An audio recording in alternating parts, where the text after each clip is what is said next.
దేవునికి మహిమ కలుగుగాక. ప్రియ దేవుని విశ్వాసులందరికీ మరి శుభములు తెలియపరుస్తూ ఉన్నాను.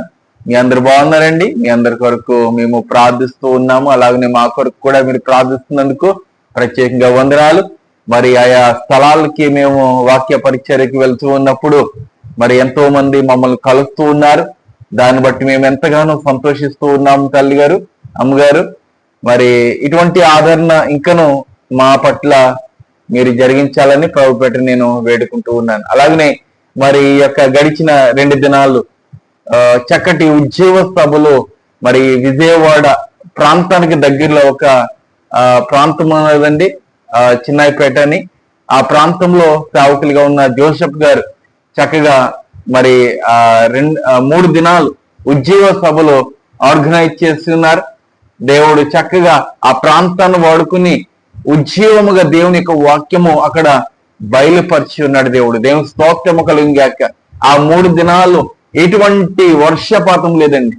ఆయా ప్రాంతాల్లో వర్షాలు వచ్చినాయి, కానీ మరి ఎక్కడైతే మీటింగ్లు ఏర్పాటు చేస్తున్నారో ఆ ప్రాంతంలో మరి ఎటువంటి వర్షపాతం లేదు. ఇంకొక అద్భుత కార్యం ఏంటంటే 3వ దినము మీటింగ్ అయిపోయిన తర్వాత అందరూ మరి వారి యొక్క గృహాలకి చేరిన తర్వాత ఇంచుమించుగా 1.5 గంటల తర్వాత మరి భయంకరముగా వర్షం కురిసి ఉన్నదండి అక్కడ.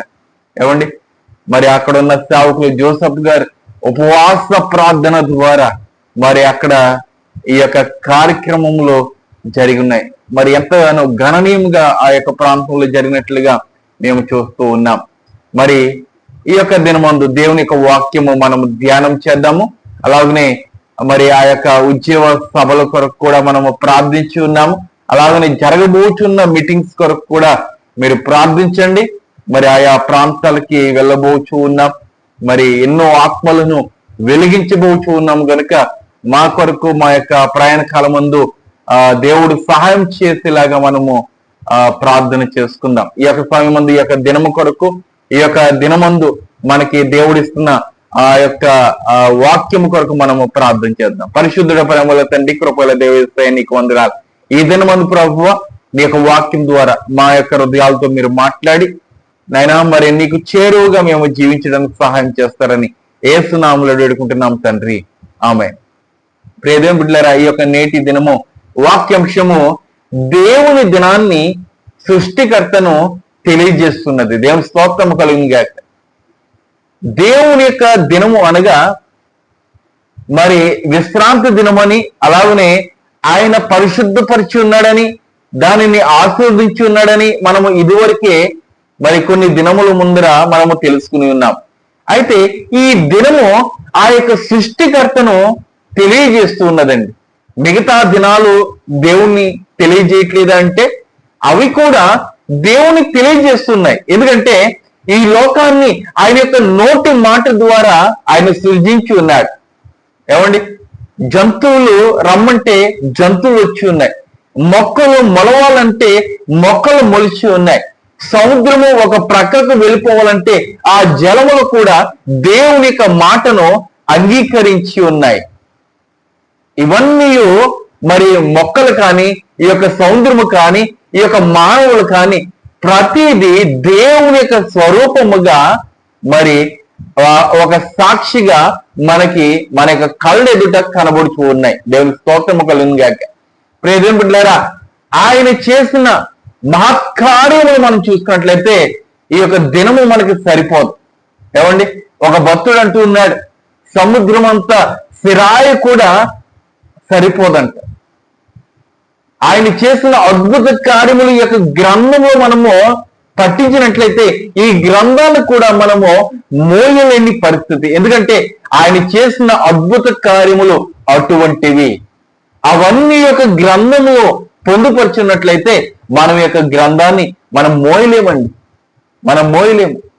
కనుకనే మరి కొన్ని అర్థవంతకరమైన కొన్ని వచనాలు మాత్రమే మరి ఈ యొక్క బైబిల్ గ్రంథంలో, ఈ యొక్క పరిశుద్ధ గ్రంథంలో పొందుపరచడం జరిగినది. 40 మంది ప్రవక్తలు ఆత్మావేశము కలిగి మరి యొక్క గ్రంథాన్ని మరి రాయడము జరిగి ఉన్నది. దేవుని స్తోత్రము కలిగాక. అందులో ఉన్న మహత్కార్యములు మనం చూస్తున్నట్లయితే ఏమండి చెప్పజాలనివి. ఎంతో గొప్ప కార్యములవి. మనము ఈ యొక్క దినమందు వివరణ చేస్తున్నట్లయితే ఈ దినాలు కూడా మన యొక్క జీవితం కూడా సరిపోదు. దేవుడు అంత గొప్ప కార్యములు ఆయన జరిగించి ఉన్నాడు. మరి ఈ యొక్క సృష్టిని 6 దినాల్లో చేసి 7వ దినమందు ఆయన ఏం చేశాడంటే విశ్రాంతిని తీసుకుని ఉన్నాడు. ఆ విశ్రాంతి ఎవరి కొరకు అంటే మనుషుల కొరకు. మార్కు సువార్త 2వ అధ్యాయము చివరి వచనాల్లో కూడా దేవుడు చెప్తున్న మాట ఏంటంటే ఈ యొక్క విశ్రాంతి దినము మనుషుల కొరకే నేను ఏర్పాటు చేసి ఉన్నాను. దేవునికి కొరకు కదండి, ఏమండి, మనుషుల కొరకు. మనుషులు విశ్రాంతి తీసుకోవాలి. వారి యొక్క ఎటువంటి ఇబ్బందులు ఉన్నా కూడా ఆ యొక్క విశ్రాంతి దినంలో వారి యొక్క ఇబ్బందులు మర్చిపోవాలి. దేవునికి స్తోత్రం కలుగును గాక. ప్రియదేవుని బిడ్డలారా, ఇక్కడ వాక్యములు మనం చూసినట్లయితే దావీదు కీర్తన 145వ అధ్యాయము, దావీదు కీర్తన 145వ అధ్యాయము 3వ వాక్య భాగం ఒకసారి మనం చూద్దాం. యెహోవా మహత్యము గలవాడు, ఆయన అధిక స్తోత్రము నొందదగిన వాడు, ఆయన మహత్యము గ్రహింప సత్యము కానిది. దేవునికి మహిమ కలుగును గాక. ఈ యొక్క నేటి దినాల్లో ఆయన యొక్క మహత్యము, ఆయన యొక్క అద్భుత కార్యములు, ఆయన దేవుడిని ఎంతో మంది తెలుసుకోలేని పరిస్థితిలో ఉన్నారు. మహాజ్ఞానులు ఉన్నారు. ఏమండి, ఈ యొక్క నేటి దినాల్లో ఏమండి 2 సంఘాలుగా ఉన్నది. ఏమండి, ఇంకా 3 సంఘాలుగా 4 సంఘాలుగా కూడా ఈ యొక్క లోకంలో ఆరాధన జరిగిస్తూ ఉన్నారు కదండి. ఆదివారము జరిగిస్తున్నారు, అలాగనే శనివారము జరిగిస్తున్నారు, అలాగనే శుక్రవారం జరిగిస్తున్నారు, అలాగనే మంగళవారము. ఈ రోజున ప్రయాణమై ఆ యొక్క విజయవాడ ప్రాంతం నుంచి మా యొక్క ప్రాంతానికి వస్తున్నప్పుడు ఆయా ప్రాంతాల్లో కూడా ఈ దినమందు ఆరాధన చేస్తూ ఉన్నారు. ఏమండి, ఎవరికి నచ్చినట్టు వారు చేస్తూ ఉన్నారు. దేవునికి నచ్చినట్టుగా దేవుడు ఏర్పాటు చేసిన దినము మనము ఆరాధన చేస్తున్నామా? ఆ దినం ఏంటనేది మనము గ్రహించుకుంటూ ఉన్నామా? మనము చేస్తున్న దినము సత్యమైనది కాదు అని మనము తెలుసుకుంటూ ఉన్నామా? మనము బోధిస్తూ ఉన్నాము విశ్రాంతి దినము శనివారము అని. ఈ యొక్క పరిశుద్ధ గ్రంథంలో కూడా వాక్యాలు స్పష్టంగా మనకు తెలియజేస్తూ ఉన్నాయి.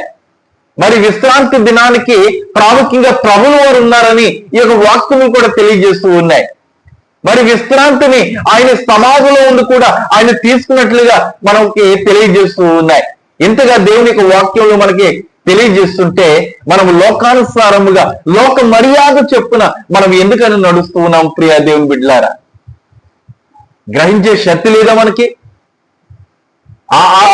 మనం ఆలోచించే శక్తి మనకి దేవుడు ఇవ్వలేదా? ఇచ్చాడు, కానీ మనము దానిని వాడుకుంటున్నామా? ఒక సహోదరి అడుగుతూ ఉన్నది, ప్రియ దేవుని బిడ్డలారా, 4 దినాల నుంచి దేవునికి దినము అని మీరు తెలియపరుస్తున్నారు కదా, దేవునికి దినము ఏంటన్నది మాకు ఆ యొక్క వాక్య లేఖనాల ద్వారా మాకు తెలియపరచగలరా అంటే, వాక్యాన్ని చూపించినప్పుడు వారు నమ్మి విశ్వసించి సత్యమైన సంఘంలోకి వచ్చి ఉన్నది. దేవునికి మహిమ కలుగును గాక. ఇంకను సత్యమైన సంఘంలో లేక అబద్ధపు సంఘంలో అబద్ధ సేవకుల మధ్యన నీవు ఇంకను నివసించినట్లయితే దేవునికి వాక్యము సూటిగా స్పష్టంగా నీకు తెలియజేస్తున్నది. ప్రియ దేవులారా, సత్యమైన సంఘంలోనికి వెళ్ళావు. సత్యమైన దినములో నీవు ఆరాధన చేయి. ఆ సంఘంలో వస్తున్న ఆ యొక్క విశ్వాసులు అవిశ్వాసులండి, ఆ ప్రజలు అవిశ్వాసులండి. వారి యొక్క సొగసులను చూపించుకోవడానికి మాత్రమే, వారికున్నది చూపించుకోవడానికి మాత్రమే ఆ యొక్క సంఘానికి వెళ్తున్నారు, కానీ వారు దేవుని ఆరాధన చేయట్లేదు. అటువంటి సంఘానికి నేను వెళ్ళను అంటే అది నీ తప్పు. వారు దేవుని యొక్క సన్నిధానంలో ఉండి వారు దేవుని యొక్క మందిరాన్ని త్రొక్కుతూ దేవుని అవమానపరుస్తున్నారు. వారికి ఒక లెక్క ఉంటది. ఏమండి, దేవుని యొక్క మందిరంలో ఉండవలసిన రీతిగా ఉండకపోతే, జీవించవలసిన రీతిగా జీవించకపోతే వారికి ఒక తీర్పు ఉంటది. ఈ నీటి దినమందు దేవునికి దినం ఏంటని నీకు తెలుస్తున్నది. విశ్వాసపూరితముగా ఆ దినమందు దేవుని ఆరాధన చేసుకోవాలి. వారు ఎలా ఉన్నా నాకు పర్వాలేదు, నేను ఒక మూలను కూర్చుని లేకపోతే ఆ యొక్క చివరిలో నేను కూర్చుని ఆరాధన చేసుకుని దేవుని యొక్క వాక్యము విని చెప్పుచున్న వ్యక్తి కూడా సరిగ్గా లేకపోయినా పర్వాలేదు, ఆయన చెప్తున్న వాక్యము దేవుని యొక్క వాక్, దేవుని యొక్క మాట. పరిశుద్ధ గ్రంథంలో ఉన్న వాక్యములు వారు బోధిస్తూ ఉన్నారు. వారు ఎలాంటి పరిస్థితుల్లో ఉన్నా కూడా, వారి యొక్క వ్యక్తిగత జీవితము దుర్మార్గమైన జీవితమైనా సరే, దేవుని యొక్క వాక్యం నీకు వినబడి ఉన్నది.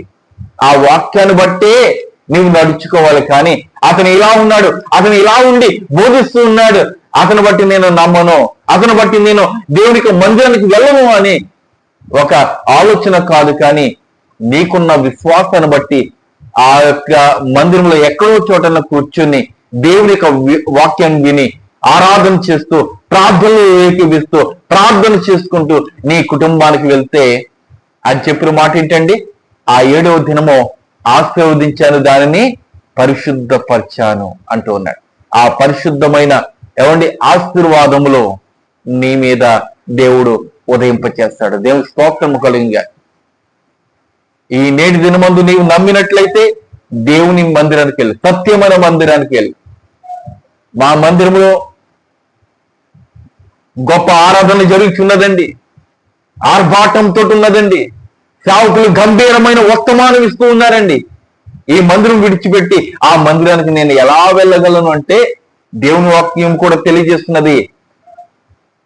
గొర్రె చర్మము కప్పుకొని వస్తారు. వారు ఎవరంటే తోడేళ్ళు. వారికి అధికమైన జ్ఞానం ఉంటది. సాతానుడికండి ఈ బైబిల్ గ్రంథంలో ఉన్న వాక్యములు ఎక్కడెక్కడ ఉన్నాయో సమస్తమైనది తెలుసు, కానీ మనకు తెలియదు. పరిశుద్ధ గ్రంథాన్ని మోస్తాము, పరిశుద్ధ గ్రంథాన్ని చదువుతాము, కానీ మనకి జ్ఞానంలో ఉండదు. కానీ సాతానుడికి సమస్తము ఆయనకు తెలుసు, సమస్తమైనది తెలుసు. సాతానుడు అబద్ధ ప్రవక్తలను, అబద్ధ సేవకులను వాడుకుంటున్నాడు. జాగ్రత్త.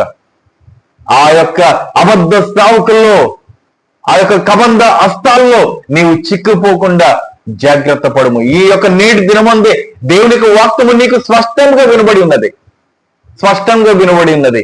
వినబడిన వాక్యాన్ని బట్టి నీవు మారు మనసు పొంది నిజమైన సత్యమైన సంఘంలోనికి వెళ్ళినట్లయితే దేవుడు నిన్ను తప్పక ఆశీర్వదిస్తాడు. ఇక్కడ మనం చూస్తున్నట్లయితే మరి ఇన్ని ఆరాధనలు ఉన్నాయి కదా. ఈ యొక్క ఆరాధనలు ఎప్పటి నుంచి ప్రారంభమై ఉన్నాయి? యేసు ప్రభు అయితే మరి విశ్రాంతి దినాన్ని ఆచరించి ఉన్నాడని మీరు చెప్తూ ఉన్నారే, మంచిదే, బాగానే ఉన్నది. ఆ యొక్క 1వ శతాబ్దంలో, 2వ శతాబ్దంలో కూడా చక్కగా ఆరాధన చేస్తున్నారు విశ్రాంతి దినాన్ని. మరి ఈ యొక్క ఆరాధనలు ఎలా వచ్చి ఉన్నాయి? ఇతర మరి వారాల్లో, ఇతర రోజుల్లో ఆ యొక్క ఆరాధన ఎలా వచ్చి ఉన్నదండి అని అడిగితే, ఒకసారి నా మాటే కాదు కానీ గూగుల్లో ఒకసారి సెర్చ్ చేయండి.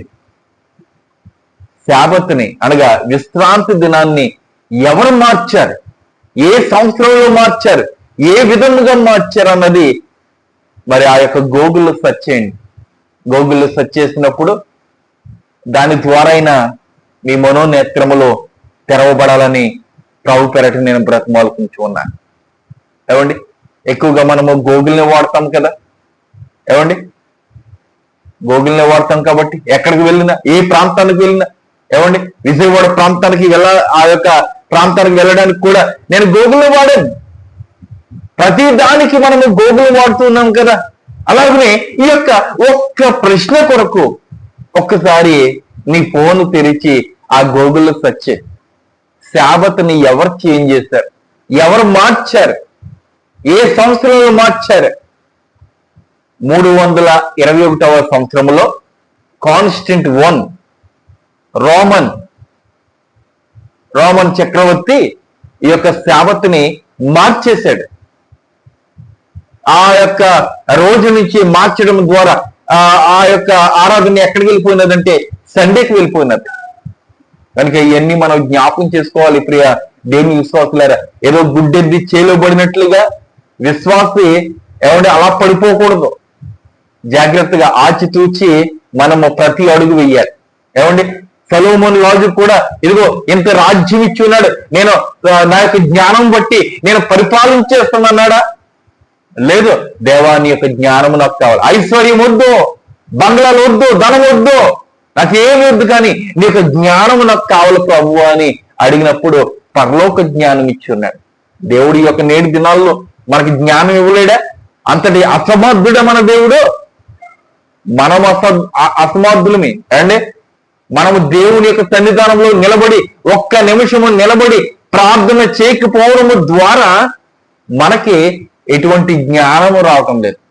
ఒకవేళ జ్ఞానమే ఉంటే ఈ నేటి మంది తెలుసుకో, నిజమైన రోజు ఏదో, నిజమైన దేవుని యొక్క దినం ఏంటన్నది నీవు తెలుసుకున్నట్లయితే ఒక ఆత్మను నేను రక్షించినట్లే నా యొక్క ఆత్మ కూడా పదలమే. దేవునికి మహిమ కలుగును. ఈ యొక్క వచనాల్లో మనం చూసినట్లయితే ఆయన యొక్క మహత్యము గ్రహింపలేకుండా ఉన్నారు. ఏమండి, గ్రహింపలేకుండా ఉన్నారు. ఈ నేటి దినాల్లో కూడా అటువంటి పరిస్థితిలో మీరు ఉన్నట్లయితే జాగ్రత్త ప్రియమిట్లారు. ప్రతి వాక్యాన్ని తేరి చూడాలి. ఆ వాక్యంలో ఉన్న సారాంశం ఏంటన్నది ఏమండి మనం ప్రతిదీ మనం చూడాలి. ఈ విశ్రాంతి దినాల కొరకు ఏమండి వేరే సంఘాలు ఎవరు చెప్పరు. చెప్పిన సంఘానికి వెళ్ళండి. వ్యతిరేకంగా ఇన్ని సంఘాలు ఒక దినము ఆరాధన చేసుకుంటే ఆ యొక్క సంఘం మాత్రం వ్యతిరేకంగా వారు చేస్తూ ఉన్నారని ఎంతో మంది ప్రలోభపడుతూ ఉన్నారు, వ్యతిరేకిస్తూ ఉన్నారు ఈ యొక్క సత్యమైన సంఘాన్ని. అని ప్రియమైన బిడ్డలారా, ఒకసారి దేవుని యొక్క వాక్యం ద్వారా మీరు పరిశీలన చేయండి. పరిశీలన చేసిన తర్వాత గూగుల్లో కూడా మీరు ఒకసారి సెర్చ్ చేయండి. అలాగనే ఇక్కడ మరొక వాక్యం చదువుతూ మనం ముగించుకుందాం. 29వ అధ్యాయము, దావీదు కీర్తన 29వ అధ్యాయము 2వ వచనం ఒకసారి మనము పరిశీలన చేద్దాం. యెహోవా నామమునకు చెందవలసిన ప్రభావమును ఆయనకు ఆరోపించుడి, ప్రతిష్ఠాత్మలకు ఆభరణములను ధరించుకుని ఆయన ఎదుట సాగిలపడు. దేవునికి మహిమ కలుగును గాక. ప్రియమైన బిడ్డలారా, దేవునికి చెందవలసినవి దేవునికి చెందాలి. ఏమండి, దేవునికి చెందవలసినవి దేవునికి చెందాలి.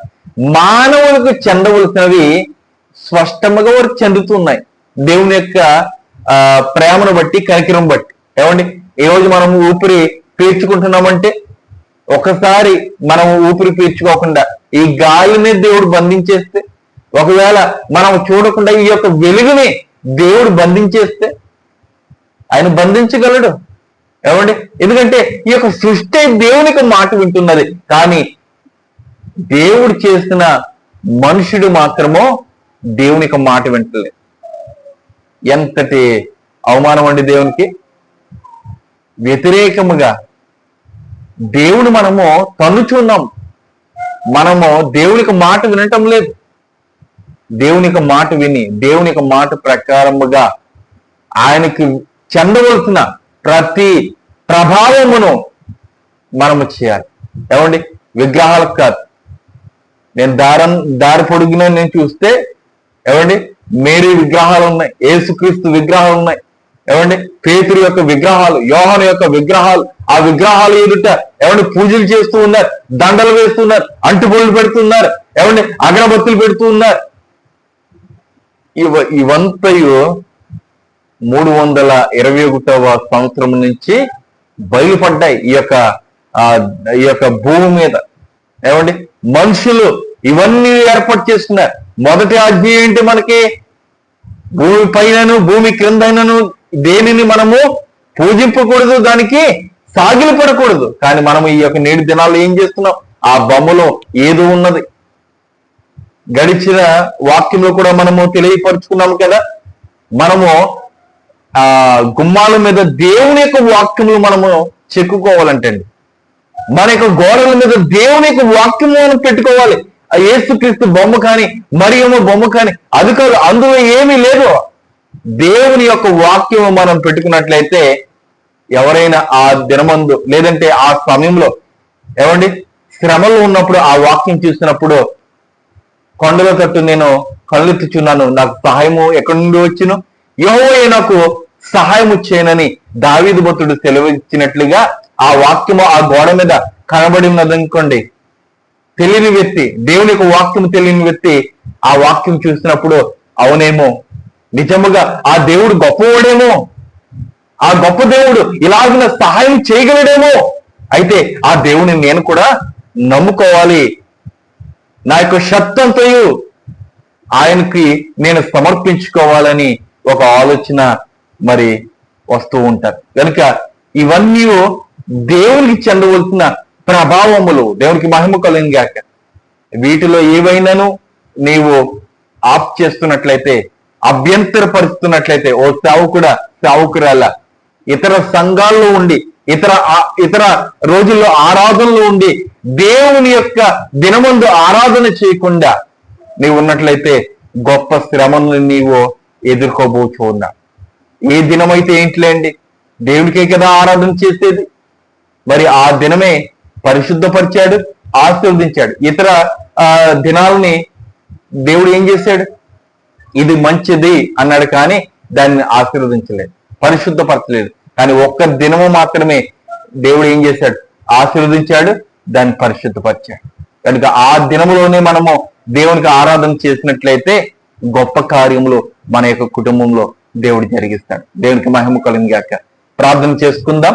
ప్రార్థనలో జ్ఞాపకం చేసుకోండి, మరి ఎంతో మంది ప్రార్థన అవసరతలో కోరుచు ఉన్నారు. ఈ యొక్క నేటి దినమందు మన యొక్క ప్రియులు ఇందిరా గారు, మరి వారికి డెలివరీ సమయం ఈ యొక్క నేటి దినమందు వారు డాక్టర్లు చెప్పిన రీతిగా వారికి ఆపరేషన్ చేస్తారని, మరి చక్కటి మరి వారికి కవల బిడ్డలండి, చక్కటి దేవుని చిత్తం అయితే ఫ్రీ డెలివరీ లేదంటే ఆపరేషన్, వాటిలో దేవుడు సహాయం చేసేలాగా మనం ప్రార్థించుకుందాం. కృపగల దేవ, ప్రేమల తండ్రి, మహోన్నతుడా, నీకు కృపను బట్టి మరొకసారి వందనాలు. ఈ యొక్క నేటి దినమందు ప్రభువా, నీవు ఇచ్చిన ఈ యొక్క చక్కటి వాక్యాన్ని బట్టి మేము ఎంతగానో సంతోషిస్తూ ఉన్నాం ప్రభువా. ఇదివరైనా ఎంతగానో ఉద్యమముగా ఈ యొక్క నేటి దినమందు మాతో సూటిగా తేటగా మీరు మాట్లాడి ఉన్నారు.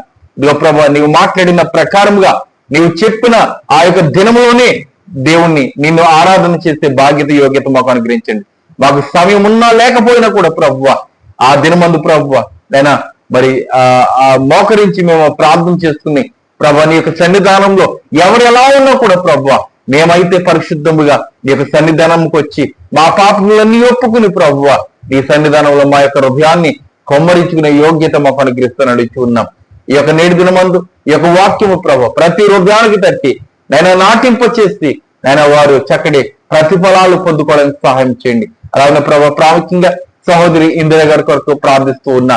ఆయన నిశ్చితమైతే చక్కనైన బిడ్డలను ప్రభు వారికి ప్రసాదించండి. నైనా ప్రభా నైనా నిశ్చితమైతే నైనా ఆపరేషన్ లేదంటే ప్రభా ఫ్రీ డెలివరీ నైనా వాటిలో మీరు సహాయం చేసి డాక్టర్లకు ప్రభు సమయోచితమైన జ్ఞానం ఇచ్చి వారిని నడిపిస్తూ ఉన్నాం తండ్రి. చక్కనైన ప్రభు అయినా మరి విశేషకరమైన మరి శుభవార్తను వినటానికి సహాయం చేయండి.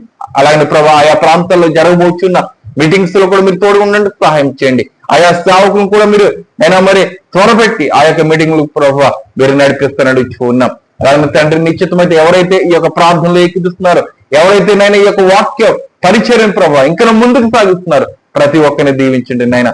అలాగే ప్రభు నిశ్చితమైతే ప్రభు ఈ ప్రార్థనలు ఏకీపిస్తున్న వారిని దీవించండి.